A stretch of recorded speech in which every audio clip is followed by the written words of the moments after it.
Hello, everyone. Welcome to Take the Black Live, the only show on the internet that asks the hard questions, like how excited are we for Falcon and the Winter Soldier, and what do we make of the Once Upon a Time sequel? I am Dan Selcke, the editor of winteriscoming.net. I am here with my co-host Mia Johnson of darksideoftheforce.com, and today we have a special guest, Mysterious Stranger. Introduce yourself. Hey everyone, it's Cody Schultz. I'm the entertainment director here at Fanside, and I'm very excited to be joining you guys today.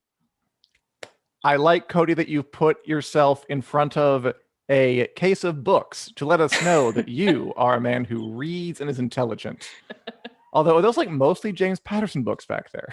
We've got a nice mix of Disney books and James Patterson on the shelf, which is kind of perfect for the talk today. And then we've got Baby Yoda and Friends sandwiched in between.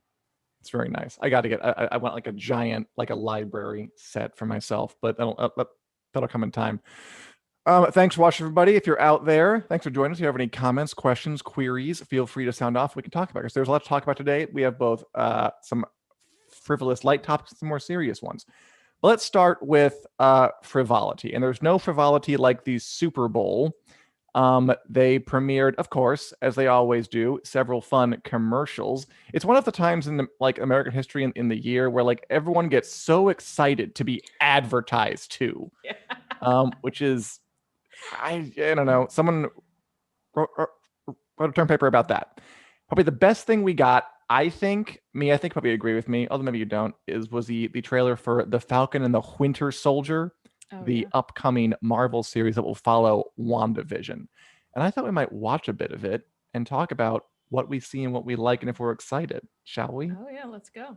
Okay. So, who would like to start?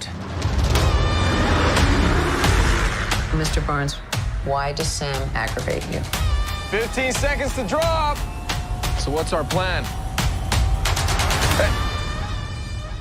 Great.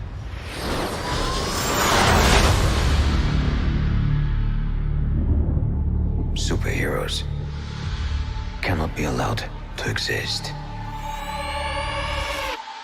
I have no intention to leave my work unfinished.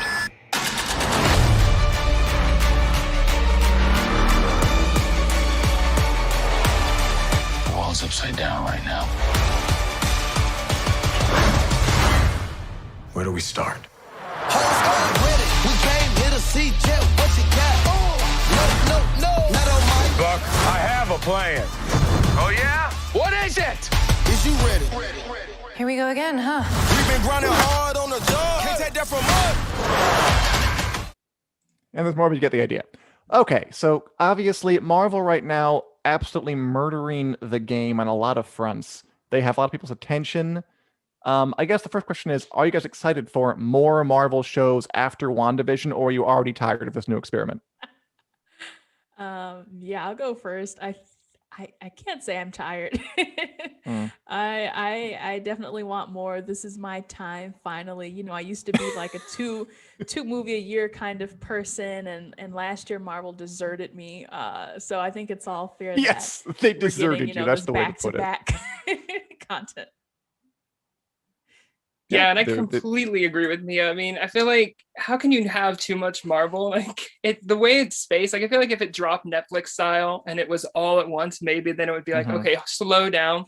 But the slow burn of like one episode a week, it's like every Friday I'm like, I want more. Why did you leave me with so many cliffhangers? Aren't we loving that? I mean, look, I know there are some people who are on board the I only want it all dropped at once, so I can watch all at once and binge it train. But I have wanted episodic things for a long time. And now that I'm getting it, I love that folks are trying that and that it's working. Yeah. I mean, I've always thought, like, why wouldn't Netflix drop it all, like drop it one at a time? So you could like dominate the social chatter about Stranger Things for like a straight 10 weeks. Like, why wouldn't you want to do that? But no, they're committed to their thing. And I'm glad they're kind of busting with that, but there are alternate forms going on. What about the show itself? I mean, serious buddy cop vibes coming off this thing, which I'm not mad at, especially after WandaVision, which is such a kind of, I mean, borderline avant-garde kind of swooshy, Yeah. swooshy, bizarre, kaleidoscopic look into time and space. It could be fun to get something a little more straightforward that has marching bands and explosions and such. That's true. Yeah, when I saw the first trailer for Falcon and Winter Soldier, and that was during the Disney presentation in December. Oh yeah, that I thing. ranked it as like my least out of the three. Like Loki was number one, WandaVision, and then Falcon. Because there wasn't a lot of, I guess razzle dazzle going on. And this one still too is kind of just like, we're keeping it kind of, as far as I know, we're keeping it normal. It's, we're not really going too much out there. But that shouldn't be reason for me to just like lose hope and be like, this isn't going to be good. I mean, I was going to say Anthony Fauci. God, where's my head? What a cameo. Anthony Mackie is hilarious. And it looks like the chemistry between those two is going to be great. So yeah, I don't have any reason to not like it thus far. It's a little like, they're like two grown men with superpowers, and they are having like kind of things you would expect like children to have. Cody, do you think that's charming, or do you think that is infantile? I mean, for me, I definitely had like a different vibe to it, but I kind of think I like that about like these Disney Plus shows. Like WandaVision has been its own unique thing. I think we're going to see that with, of course, Falcon and the Winter Soldier, and even with Loki. I think what draws me the most is we're finally getting like to spotlight some of these characters who were, they had big roles in the movie, but they were never at the forefront. And so I'm like loving, even though these stories have been a bit different and out there, like we're finally getting more of these characters and more development for these different characters who obviously the fans love them or else they wouldn't have worked as a show. And now we're actually getting to see them in like a longer form and like that spotlight. And that's what I loved about like WandaVision so far is they're finally giving Elizabeth Olsen and Paul Bettany this like platform to like shine because they're so underutilized in the movies. They are, yeah. I mean, like if you were to pick like two who were the most underutilized, I'd probably name those two. Yeah. Like they were just such like blank whatever, like they don't really have much of a personality. And now, I mean, it's obviously they're great actors because I mean they both have done great things outside of this, and to have them their own show, it really does show like what they could have been doing this whole time. Not that there was room for them. I understand movies are going to be 2 hours or whatever, but yeah, there is a wealth of resources. I am Cody, you'll learn, and Mia, you already know that I am ever skeptical of the idea that there can't be too much Marvel. I don't know, man. We'll check back when we're a year into this and we've had our 5th Marvel show of the year and see where we are feeling then. But right now, yeah, I'm excited. I mean, yeah, I'll definitely watch it. I'm down for a straightforward, good old buddy cop action adventure thing. And yeah, I'll look forward to it. Yeah. Oh, really quick. Yeah, they did announce that it's coming out on March 19th. So that's like right after WandaVision. Yay. Of course it is. But before we move on, I'd like to announce that we are now sponsored. How exciting is that? And you want to know who by? I'll tell you. Support for Take the Black Live is provided by Manscaped, the best in men's below-the-waist grooming. Trusted by over 2 million men worldwide. 2 million. Manscaped offers precision-engineered tools for your sensitive grooming needs. Assuming you have them, because I'm aware not everyone hearing this does. But for those of you interested in joining this very comfortable, easy breezy down there brotherhood, we have an exclusive offer, 20% off plus free shipping with the code FANSIDED20 at manscaped.com. Their 3rd generation trimmer features a cutting-edge ceramic blade to reduce grooming accidents thanks to their advanced skin-safe technology. In addition, this trimmer comes with an LED light for a more precise shave and is waterproof to make your shower shave clean and easy. Get 20% off and free shipping with the code FANSIDED20 at manscaped.com. That's 20% off with free shipping at manscaped.com with the code FANSIDED20. Thanks, Manscaped, for making this show run more smoothly. Get it? Uh-huh. You've got a career in this, Dan. And thanks, Christian. Thanks for showing up. Could be a good switch. Can't wait. Yeah, I can't wait either. I'm looking forward to I mean, they're so good at what they do. They can probably string me along for a good long while before I get bored of new Marvel shows. But there are competitors over at Warner Media Land they're trying to push the Snyder Cut, which is Zack Snyder's retooled version of his middling 2017 movie, although directed by Joss Why- Whedon, who we'll also talk about later. Why do you say they're trying to push? The fans asked for this. But and now they're trying to push it. Yeah, the Okay. fans pushed for it, and then Warner responded by birthing their ridiculous ask to life, which I didn't think would happen, but that's the world we live in. And now they've released a picture of Jared Leto's updated Joker, and I thought we'd just take a quick look at him because he looks kind of like, I'm going to date myself here, like if they put the Crow in a mental institution, like he was already put it like, but if it got even worse, because he looks very intense, he looks very scary, he looks like he needs a cookie or a hug or something. He looks unhappy. He looks like he's going to paint like the most cliche 13-year-old violent mural you possibly could. Gosh. What do you guys think? Does Edge Lord Joker appeal to you? Cody. Yeah, I have to. I mean, during like his Joker didn't appeal to me from the start, so I don't know that this one really does anything new for me. Like, I don't know. There's just something about like the Joker. I feel like is a character they haven't really got right in the larger DC universe since That's true. maybe. I mean, I know Joaquin Phoenix had his Emmy role. I haven't even seen that version. Like, I know that's awful. Like, as Really? a comic book fan, like I have yet to give that one a watch. But I guess like, sidebar, like you always say the weirdest things. Like I haven't seen Game of Thrones. Are you the one who hasn't seen Star Wars? Like how have you not? Okay, sorry, that's it. Go on. yeah, that's my. I'm used to being in like the box of shame for the shows that I don't watch. But yeah, I don't know. I'm like, it looks like this is definitely going to be like an even darker Joker than we saw in the last one. And I'm like, Grim. will he be able to do good? Like, you've got to bring like that Heath Ledger kind of like dark, but almost like that humor, which always is what goes with the Joker. You need that twistiness, but there needs to be some humor in there, even if it is that dark. Yeah. I mean, it's called the Joker. It should be funny. Exactly. In like a dark way. Yeah. Mia, have any thoughts? The Jared Leto, the whole thing in when he was in Suicide Squad, I never liked that one, and I've been like really thankful that they cut it. I made a tweet when Bam Smack Pal tweeted this out, and I was like, 2 out of 10. I can't tell if he's damaged. You know, like the huge was it the forehead tattoo? I was like, oh Someone's yeah, damaged. really, you know, being ham-fisted about this, but it's like, I don't know, just the whole edginess, the whole, you know, dark and moody, just it does seem kind of far removed from the Joker that like Cody said. I think the Heath Ledger one was awesome. Even Of like course, yeah. Cesar Romero, like back in the 60s, like even Take it on that back. to me was a better Joker. So I can see that they're trying to go for this moodiness. Even like the Batman looks like it's going to be a little moody, completely separate from Zack Snyder. But it's like, how much can you take, you know, before it's like, is this even the Joker at all?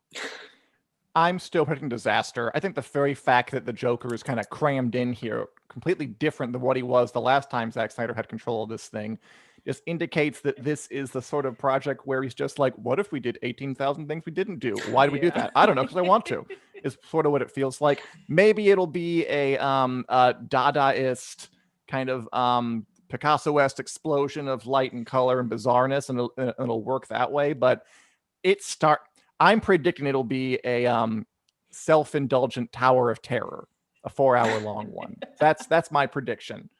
But, you know, we'll find out on March 18th. It's coming. Yeah. It is a miracle that it exists. I mean, that is Oh, did you say really March 18th? cool, impressive. I'm right? That's it. Why do they keep doing that to them? I just told you that Falcon Winter Soldier is coming out on the 19th. And they're gonna So steal all its thunder. yeah, I was literally having this conversation with my brother because we were talking about like Justice League and how that got overshadowed by Thor, Ragnarok, and how Batman v Superman got overshadowed by I think it was Civil War. So it's like Marvel, it's continuously a Marvel shadow. I mean, look, Mia, maybe the Snyder Cut will be a lot better than the Falcon and the Winter Soldier. And they'll really get the good press. We'll see. Anyway, moving on. Cody, the reason I kind of wanted to have you on this episode in particular is because I know that you although you don't watch things that other folk are watching, you do watch things other people don't watch. And you are apparently a fan of the, what network was it on? The program ABC. Once Upon a Time. ABC? Okay. Oh, good old network TV. So I'm not familiar with the show over much, but we got a lot of response when we shared that there's going to be a new Once Upon a Time, I guess, follow-up show called Epic that I gather will be a lot like the original show, and that it will kind of like, here are folktale fairy stories, and we're just going to kind of, okay, what is Once Upon a Time? And should we be excited for a follow-up show called Epic from the same people? Yeah, so Once Upon a Time was basically like Disney's way of doing like live action. So it was kind of like a epic fantasy inspired by fairy tales that we all kind of grew up on. What was interesting is it never really started, like in its early days, it didn't really lean into that Disney mythos. And then it was like by the seasons that they went on, they went full blown, like with Frozen and everything. Like it was like, let's go all in on Disney now. And it's like, sure. But they also sprinkled in like other stories. So they had like Wizard of Oz characters, and they kind of mixed all this in, and they reinvented the backgrounds and kind of give them like the more, I don't want to say, I guess edgy is the best way to say it, like the adult version of some of these Disney tales. Because there's like certain things, of course, you wouldn't see in a Disney movie that you could get into like a broadcast drama in terms of like the relationships, the drama, murder, even. Right. Although I feel like Disney has never strayed away from murder in like animated movies, so I guess that's their like comfort Bambi's zone. Mom died, Mufasa died. It happens. Yeah, so it's, I guess my, like the biggest struggle I always had with the show was sometimes they try to do too much too fast. And so you'd have like characters would be introduced and then like they disappear and you never hear of them again. Or like they would just try to cram all these different like pieces together, like, oh, so-and-so's related to this person, and like we've got to connect this character. And they kind of did too much of a mashup of like the fairy tales, because you had Snow White, Sleeping Beauty, Beauty and the Beast, mixed in with Peter Pan, Rapunzel. I mean, like all these family trees somehow got connected. And are they like all like characters? Are they like dating each other? Is like Jasmine getting together with like Gaston or something? Or is it not that? So it started like where it was like these fairy tale characters are transported to like the real world where magic doesn't exist. And so like the first season was very much they don't know who they are. So it was that back and forth, like they're characters in the real world. And then you'd flash back to like the fantasy. Then by like the end of the season, they like real fast rushed it through. The spell was broken already, and it felt like it kind of rushed there, but it allowed them to kind of tap into these new stories of who am I? Like I had this life, but I also remember my fairy tale life now. And so you kind of had that like back and forth of real world versus like the fantasy world. So it was a very like the juxtaposition of both of those, like going back from this like epic castles and all that to like this small diners was very interesting. But it was very character driven, which I think is where its sweet spot was. Like and the villains are who kind of reign supreme, which was kind of interesting. Like you wanted to root more for the villains than you did for the heroes at time. Like they kind of became the heroes of the show. And so it was just kind of like an interesting, like it's hard to like sum up what exactly it was, because other than just like a live action Disney mashup of all the characters, because they literally would just every week it felt like a character of the week kind of storyline. It's like, oh, here's Sleeping Beauty randomly, what's she doing? And then Mulan, would show up, and it was very interesting. But they did like put odd pairings you wouldn't have thought together, because like Sleeping Beauty and Mulan were a thing in the show, and that's like something you wouldn't have seen in like a Disney movie, which was interesting. Yeah, it sounds fun. And I mean, it's network TV, so they had to like fill 24 episodes or whatever. I'm guessing, or maybe fewer. So I guess that it's hard to be pure serialized when you got that much time to fill, even though that's kind of the way TV is going for a while now. Are you interested? So you're a fan. Are you interested in this follow-up? Which, okay, does this sound like any different? Like, is this a different show to you, or is it just another word that isn't Once Upon a Time 2? Yeah, I'm really curious to see what this is, because when I like was digging into like the background of the story, they never specifically mentioned that it is Once Upon a Time like a follow-up. Like they're very cautious about describing it as like an anthology series set in the fairy tale worlds of Disney. And it's like, okay, it's from the Once Upon a Time team. Like you're talking about bringing in the characters that you basically covered in Once Upon a Time. How different is this going to be? I think the thing I'm most curious about is the anthology angle. I feel like that would have helped Once Upon a Time better. Like being able to do like this season is, X character, like maybe you pick Snow White or Cinderella, whoever they want to pick, and do like more of a self-contained story. So it actually has like the beginning, middle, and end without getting like all thrown in just to fill episodes. But it really does sound like Once Upon a Time 2.0 without like any of the actors or the name of the show connected, except for the producers. Does it appeal to you? I mean, I'll be watching shamefully. I mean, I have, it'll be when it drops, I will definitely have it on my DVR and probably be watching.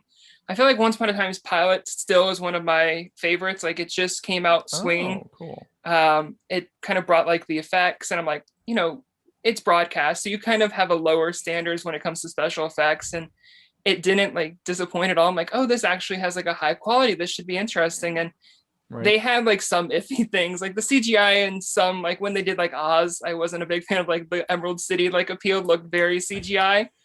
But I mean, I think it's definitely going to be something worth watching, and I think it'll fill a void right now because there's not a big fantasy show on broadcast. Granted, there's a lot of stuff going on still with cable, with Game of Thrones, all those different projects in development. But if you think of like the big four, there's nothing really like this on right now, outside of superhero shows, which are kind of, completely different audience at times and genre on its own. So let me get this straight.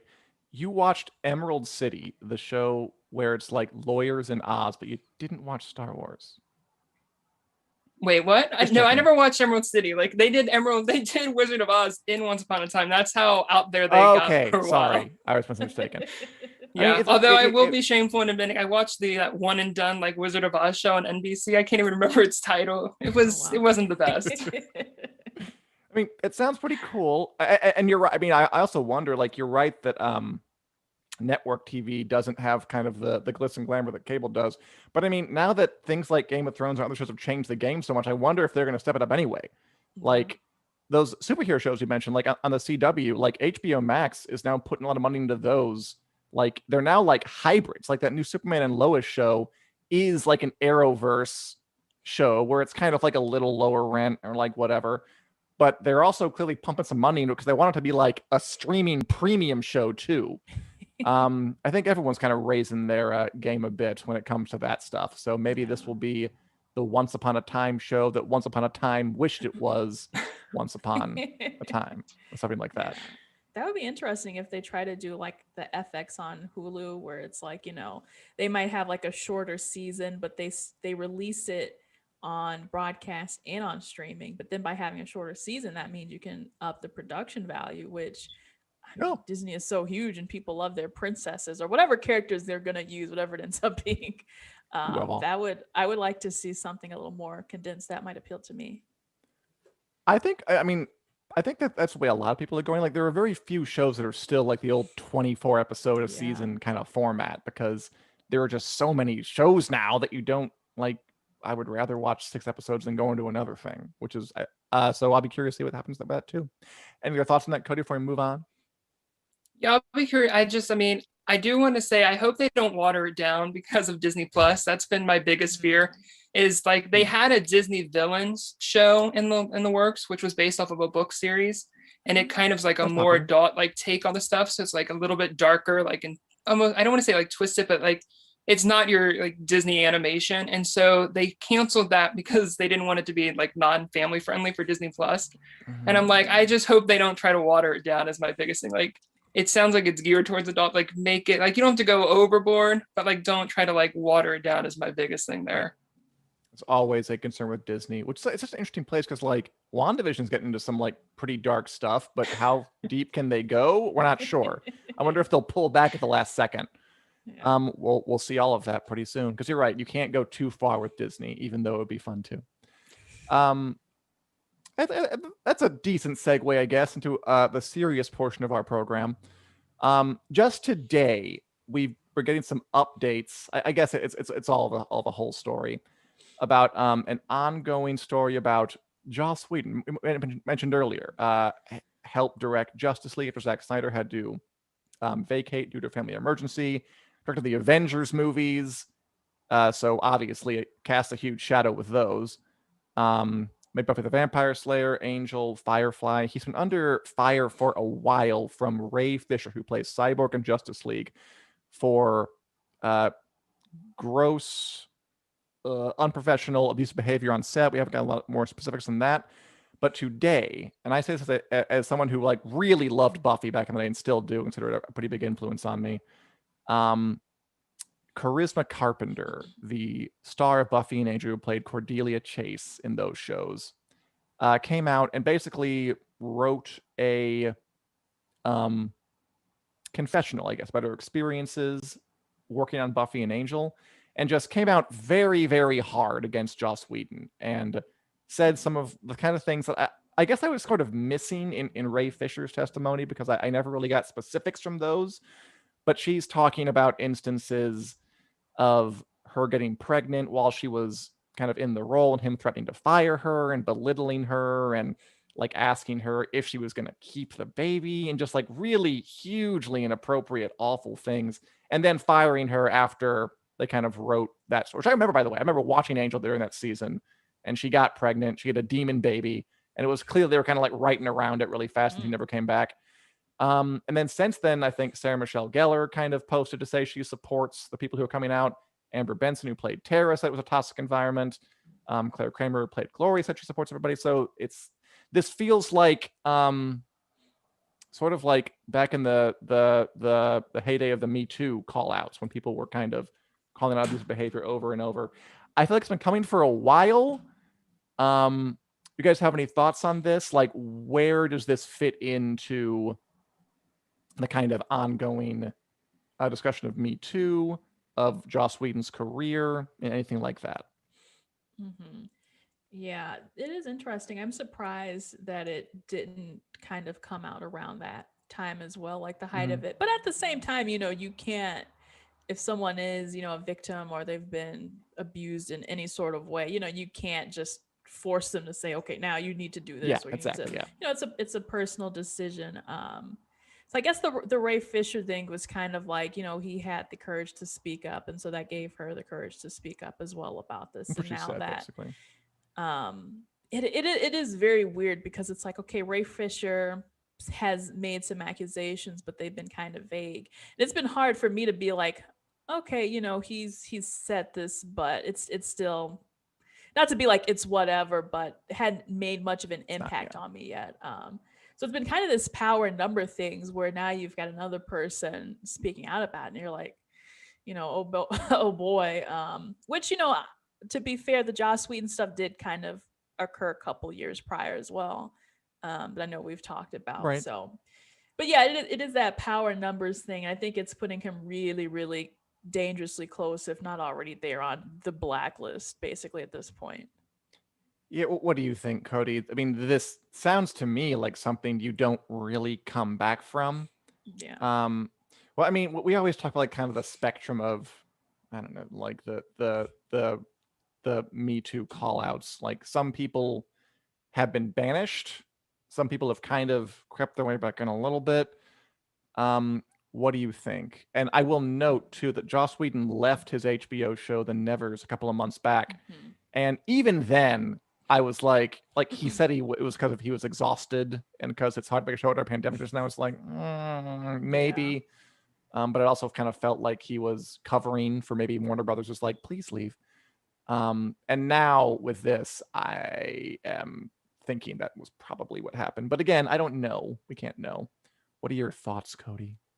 Yeah, I think it's hard. I mean, whenever something like this comes up, it's always that like fact gathering like stage that at first, especially when you're a fan of like not necessarily the person, but of the show, it's always like that conflicting thing of can I still support like the show that they created that I love, even though they're connected? And I think that's a completely different conversation. But I think what's telling of this one, and I'd love to see like, is the cast is so quick to like back up. Like, it's not like there's like this delay. Like, it was, the news broke, and then it was like, I felt like maybe an hour or two later, Sarah Michelle Gellar put out a statement. And so it feels like if it wasn't happening, like, I feel like there'd be like more of a delay in like them coming forward with extra support and all that. But I have to definitely say, like, I respect the cast for like coming out and supporting one another, because you see it sometimes doesn't go that way. Like, there'll be, someone will say, like, I know the Gabriel Union thing was like a big thing with like, she didn't get the support from her America's Got Talent cast when she brought these concerns up. And so it's like seeing the Buffy, it kind of like makes you like proud to be a part of that fandom, and in the midst of this like horrible event that's coming to light and all that, it's like still seeing that camaraderie and like they're supporting and not being afraid to stand behind and with these other, you know, people who are coming forward with their stories. And it's going to be interesting to see what this means for like the future with like other projects he might be in the work on. I don't see a way like studios would want. I feel like there's a time, like this is the time to start putting some distance. So I feel like in these days ahead, we're going to start to see some of those like is stepping back. Maybe there won't be like that direct comment right away, but I can see rightfully so there being some space put between him and other projects maybe ongoing. I mean, I feel like he was already put in space between it. Like, I'm not sure if like the Never was his big thing, and he already stepped back from that. I'm imagining because he maybe knew this was something like this was coming. I mean, I feel like we're far enough along in sort of the development of how this works that like shows and casts are learning how to get behind each other. Like I remember when The Expanse, the Amazon sci-fi show, there's a cast member, Cass Anvar, who he was accused of impropriety, and very quickly the cast like said, I support people who are claiming this, and then he was let go and he will not be back for the final season that airs next year. I feel like that kind of swiftness is encouragingly more common now than it used to be when it was kind of like a really slow dam to break. But then you look at something like Ray Fisher, like that's a good example of like he said his stuff and like months later, Jason Momoa like kind of sort of said like, you go. That one's still so I guess it's not like I mean it's in every case, but it seems to be changing. Yeah, I think the landscape is kind of changing because with the Me Too, it was, I would say, mostly based on, you know, kind of sexual abuse, sexual assault in that sense. And that just, you know, is extremely wrong beyond belief. But then when it comes to these people who are DICKs, like, you know, Josh Whedon, and it's like you sometimes you're kind of bred to be like, well, this person is a jerk, but you know, I have a job with Buffy, or I have a job with the Justice League, so I should be appreciative, or I only have to put up with this on set, or this is a person in power, so I shouldn't question what they say. And you know, surely back then the studios didn't care. They were like, you know, he can yell you down all you want, we're gonna make a lot of money off of this picture, so who gives a crap? And I think people are finally realizing, right, when you get the cast to rally or the crew to rally and say, we're not going to take this, we're not going to take this anymore. This is when you have this forward momentum where there's really this shift. And like, if I'm going to be an actor, actress, a cast member, crewmate, I want to have good working conditions. And I expect my boss, my leader to be, you know, good to me and not do these things that he's been doing. Yeah, I agree. I mean, I also think that there's more support for it among fans now. Like there are some times when like there's this idea that like if you're a genius or like really good at what you do, you can get away with being abusive or caustic or abrasive. And I feel like now if someone comes out with this kind of thing, like they're going to get a lot of support. I mean, they'll get hate too because it's the internet, it's Twitter, and they're going to get multiple stuff. But there is a groundswell and kind of a sense that things shouldn't be this way, that they should be more accommodating work environments, and that there'll be support for it. I mean, and speaking like for me, like again, I'm a huge Buffy fan. One of the first shows I fell in love with. And it sucks to hear these things about the guy who made it. It sucks. I don't know if I'll be continuing to like the show. I don't know yet. But at the end of the day, it matters a lot more the kind of person you are than if you make good work. Like even if stuff you make is good, who cares if you're abusing the people who work for you? Doesn't really matter. Yeah. So, yeah, we'll see how this plays out. Yeah, we'll see how it plays out. We'll see if anyone else comes forward and going on from there. All right, I guess we can end on a happier topic. Guys, what are you watching and what do you think of it? Ooh. Mia, what about you? What are you watching? Well, we had an exciting episode of WandaVision this week. Didn't we? Yeah. Which the leaks that I told you about last week, this was definitely part of it, but I think I saw the leaks for episode 6. So I was still like 2 weeks ahead. Oh. Okay, quiet. Yeah, so well no. This leak was the spoiler, which I think we always talk about the spoilers here, so I don't feel too bad Oh yeah, revealing the for whole the thing. episode that aired like 5 days ago. Sure. Right. Yeah. Yeah. The whole thing about Evan Peters making his return as Quicksilver, but also being, now in the actual Marvel Cinematic Universe and not the X-Men universe. That was a real mind blower, and I did not see that coming at all. I really, really love that twist at the end. Yeah, obviously it's insane that they are taking someone from another cinematic universe and putting it into Disney. I mean, also it does make kind of sense. Like it makes kind of like meta business sense that they want the X-Men in the MCU somehow. Yeah. So if it's very WandaVision, like this blending of entertainment with like a meta narrative about TV itself. If that's what WandaVision is, right? It's about sitcoms and TV, and kind of behind the scenes. And here we are bringing someone from another studio's universe into this universe. It's very meta in a way that fits. And also, it was like, what? Cody, would you give it? Yeah, I was like literally speechless. Like I am right now, just like I'm trying to wrap my head around. Like when she opened the door at first, I thought, oh, they're bringing back, Aaron. I am losing Taylor his last name. Yeah. I thought, okay, it's gonna be him. This is gonna be really cool because he kind of had that one movie, and then that was it. And it's like we're gonna get to see more of him. And then when it was Evan Peters, I'm like, wait a minute, what does this mean? Was like my first question. Like, what I think this is definitely that introduction into like the multiverse of madness, which I knew they kind of teased like the Doctor Strange connection here with WandaVision. And it makes me kind of excited to see what cameos they might have in store. I know there's a lot of rumors with all the Marvel movies of who's going to be in them and whatnot, but actually seeing like it happen in the show was just something I know. Like I feel like it was like the perfect blend of like fan fiction, like combining two universes we love. And I think the other thing I'm most curious about is like the Captain Marvel hints that they've been dropping. Yeah. Like I'm very like curious. Like there seems to be that animosity between Captain Marvel and Monica, and I'm like, what is what happened there with all of the like every time they kind of drop her name, it's never very warm. Yeah. I think the theory there was that she was kind of maybe mad that Captain Marvel wasn't around for the blip or whatever you call it, the snapping in. I also love that Wanda's like becoming a villain. Like she's pretty much straight up. Like she's striding out there with a big old drone or gun, whatever that was, pointing guns at people, talking like her accent came back for some reason because she's bad now. That's cool. That's quite daring. Like we were talking earlier about how Disney, you can't like go too far afield. Like you can't do too much. You can't get too dark.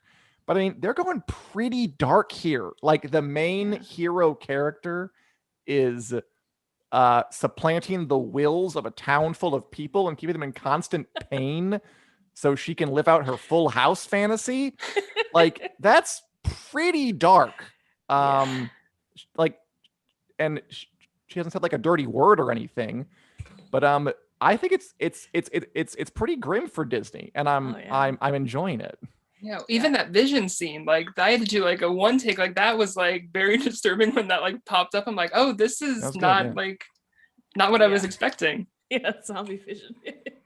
And it makes me wonder now, if we're talking about characters and all that, how is Vision going to react going into the next episode? Like, I think next week, I'm sure we did the 80s, so now we'll probably get the 90s. So like, is he going to notice the change? Is he going to go along with it? Because he said he doesn't even remember his life. So he doesn't know that he's a superhero. He doesn't obviously know that he died. So it's like, is that truth going to be revealed to him? And, how is he going to react to that whole thing? Because that would be mind blowing. And more importantly, if it's the 90s, are they going to do what? Like Everybody Loves Raymond? Frasier? Full House. What? Wasn't it the 80s? I guess I wasn't. No, 80s was like Family Ties or whichever one. Oh. I heard they did they had the picnic scene everyone picked up on from like Full House in this last episode, like when they were out like doing a little picnic. So it's starting to get confusing where exactly they're going with some of these sitcom melds. I mean, and she's melting down, so you can always like justify it by like, oh, it's getting confusing. No, Wanda's losing control. That's why it doesn't work. That's why it's Yeah. confusing now. Very Never smart. try to check Kevin Feige. God, he's such a mad freaking genius. Like it's Yeah. all leading into everything else. I fear and respect him. Yeah. Christian has some comments. Wife is totally consumed with WandaVision. Her Secession is good. Christian, Secession, I love Secession. You should try Secession. It's a really, really good show, in my opinion. So it says, my did goodness. Quicksilver appearance cause Tom Holland to start denying cameos in Spider-Man 3? Marvel giving the instruction to calm things down before everyone finds out. Yeah, I think it's a fun theory because I don't believe him. Do you believe Tom Holland when he's like, no one's going to show up. Everything's fine. Yeah. Oh. He's a My lying 4'5" man. my theory is Hey. that they like. I wonder if they haven't even like told him certain things just because they know in the past he's like leaked stuff. So it's like we'll only tell you when the day like comes to shoot with this actor. It's like if we can avoid having him in the same scene, that way we can protect that secret. Yeah, I'm very skeptical of that. I'm not, losing hope anytime soon. And Tom Holland, like a week or two ago, shared something on Instagram. He was like, "Just filmed my favorite scene ever," and I was like, "Oh, I hope this is the scene with Tobey Maguire, and the British guy, Andrew Garfield." Garfield, yeah. Yeah. So Loves lasagna. I don't buy it. I really don't buy it. I think all those Me. announcements and everything have a lot of weight to them, and you just kind of have to keep up appearances for Marvel's sake. By the way, Secession agrees with me. Karen loves Secession. Good taste, Karen. I really like you. And then Henrique recommends Yellowstone, which is like Secession on a ranch, and Kevin Costner's amazing. I haven't heard of that. Has anyone heard of that? Yellowstone, Kevin Costner? That's new to me. I have heard of it, but I have not Is it seen good? it. I know it's really like it gets a lot of buzz, and I believe like they even have like a spin-off in the works, maybe. Ooh. Possibly. I know it's like been renewed. They're very leaning into that with the Paramount Plus brand. I know. Oh. Yeah. It's on that. It's on Paramount Plus / CBS All Access It- or whatever. It's on another. I think it's on. I don't know what channel it's on. It's on like one of the cable channels. But then I think they're doing some tie-in to Paramount Plus. I believe so. Like Oh, they're trying to find Good word things for that that. So it's not. like, let's find stuff. I'm being informed by our producers that it's on Peacock. Yeah. Peacock. I Pretty cool. totally forgot about that, by the way. Yeah. There's too many just so many streamers out there now. Yeah. And they love changing their names too, which is fun. Yeah. Paramount Plus. I mean, know because change it to Paramount Plus. You're gonna join the Plus Club with Apple TV Plus, and Yeah. really, like, at least I do mean, something different. Do they Paramount got the Minus. huge- Ooh, well, that's awful. That's like over here, our what is that? Guaranteed rate field, which is the White Sox field. And then you look at it, you would want it to be like a green arrow, but their icon is a down arrow going in red because it's supposed to save you money, but now it makes it look like we have a loser team. So you don't want that True. kind of branding. Fine. Paramount divided by symbol. Paramount logarithmic Paramount. Okay, Oh, something yeah. different. Paramount squared. Yeah. Why not? Paramount cubed. Ooh. And finally, before we head off, I just did want to really quick say that I'm watching the final season of Attack on Titan on Hulu. And this is a long-running, I think, 4-season long anime. Yeah. I don't watch much anime, but when I do, I try to make it like the really, really good ones. And this one is like getting pretty lit. Okay.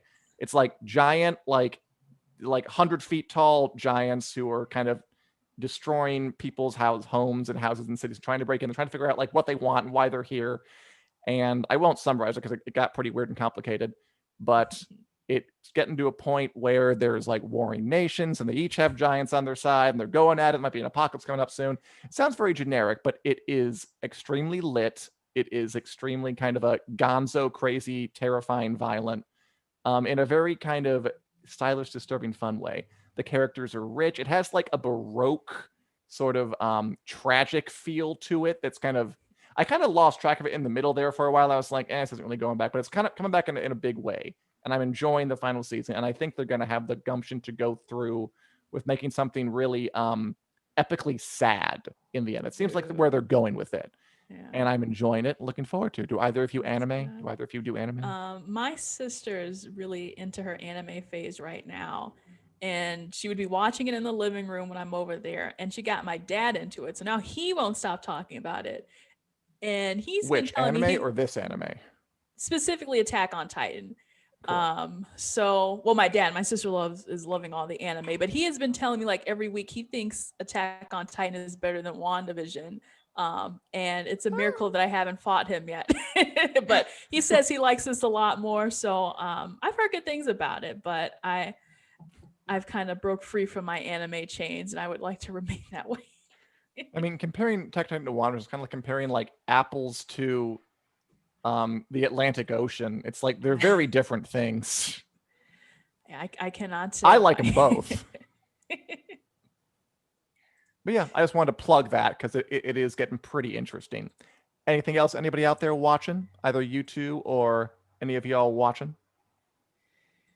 I've been diving into Harley Quinn lately. Like that's been my how's latest that? HBO Quinn. And I'm like, I'd heard a bunch of good things about it, but it was always just like, I'll get around to it when I can. And I finally Right. let's get this season started. And I really am enjoying that one. I think that's a fun, like, it's hard to do adult animation, I feel like sometimes, like, and walking that line, but I love the characters, and I love that they kind of like focus on, you know, these characters who maybe, I feel like Harley, it's like hard to say that she doesn't get like the recognition, her and Poison Ivy, but compared to some of these other she characters, does. they don't in some forms. And it's like, I love this series so far. So that's plus I like that it's small, like short episodes, which makes it so easy to like just put on a couple That is and nice. binge through them, which I love.